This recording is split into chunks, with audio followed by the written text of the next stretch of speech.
Have you ever noticed how a single potato chip is never just a single potato chip? You're sitting on your couch, perhaps watching a movie, and you aren't even particularly hungry. You reach into the bag, the salt stings your tongue for a fraction of a second, and you hear that sharp, satisfying crunch. Suddenly, it's as if a silent switch has been flipped inside your brain. Before you've even finished swallowing that first morsel, your hand is already halfway back into the bag.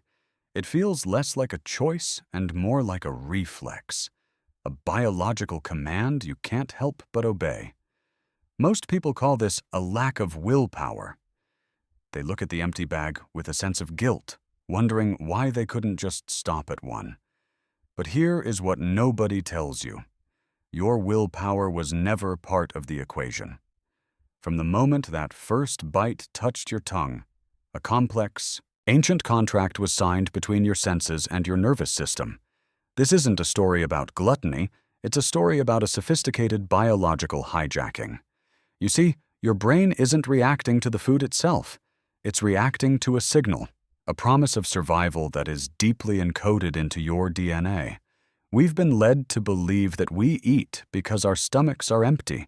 But the first bite syndrome proves that we often eat because our brains are being told a lie. If you've felt this pull before, you're not alone. Stick with me, because what I'm about to show you will change how you look at your next meal forever. We are going to dive into the hidden architecture of your cravings, moving past the labels on the box and into the very gears of your mind.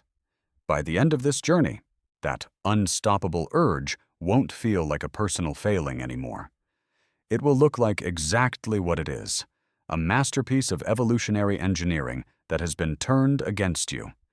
To understand why you can't stop at one bite, we have to travel back, way back.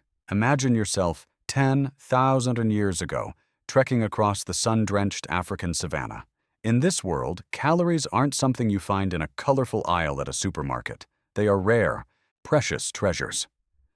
For our ancestors, finding a source of concentrated energy, like a beehive dripping with honey or a tree heavy with ripe, fatty nuts, was the equivalent of winning the lottery.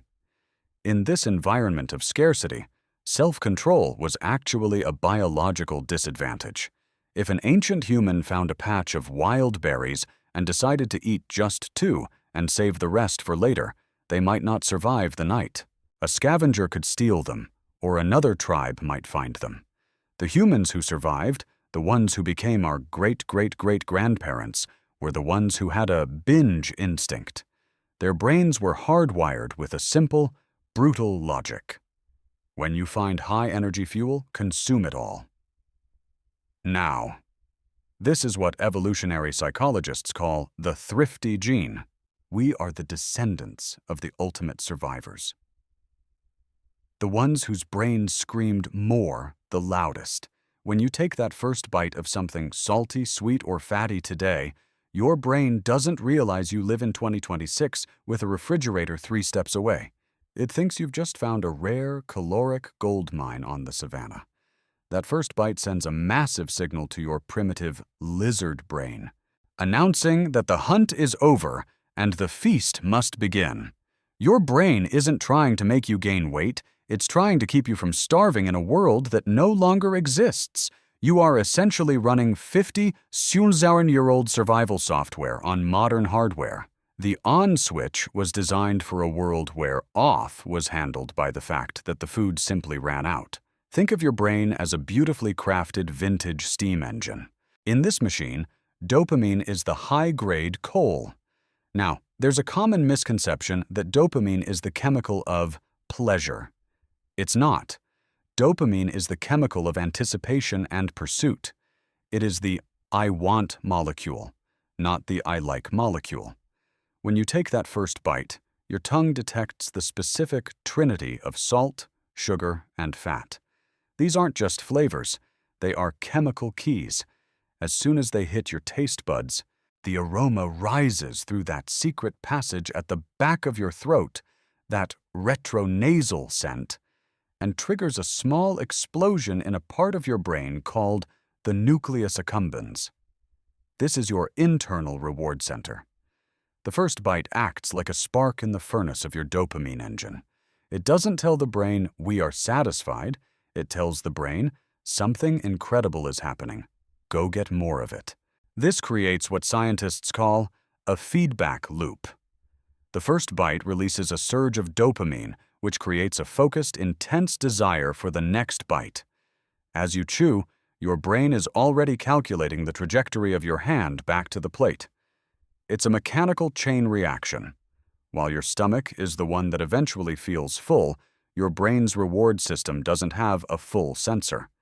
It only has a more sensor. If this deep dive into your own biology is making sense to you, hit that like button. It helps our community grow and ensures more people understand the code behind their cravings.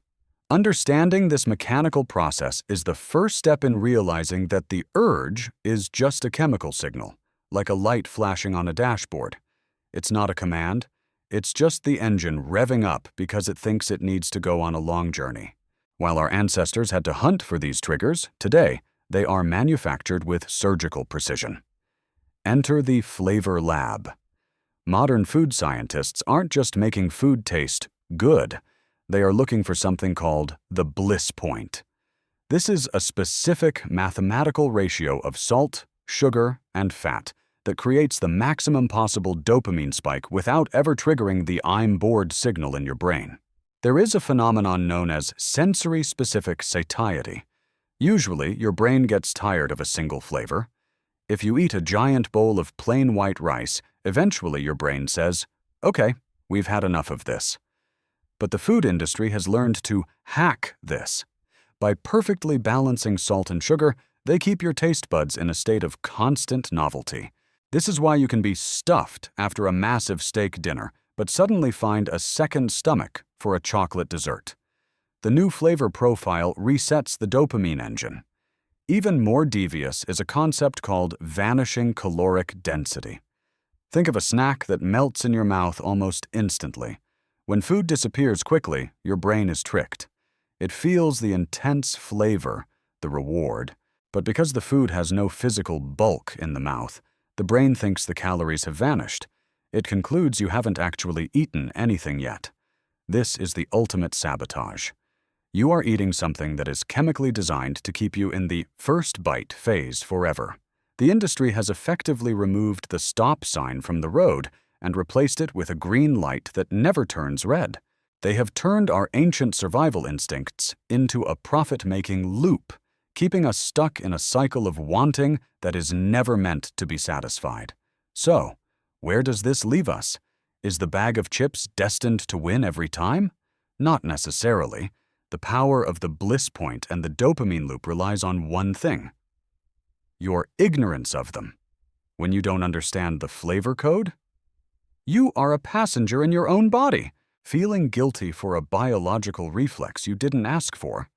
But once you see the gears, you can start to step outside the machine. The key is to shift from mindless consumption to biological observation. The next time you take that first bite and feel that magnetic pull for the second, stop for just 3 seconds.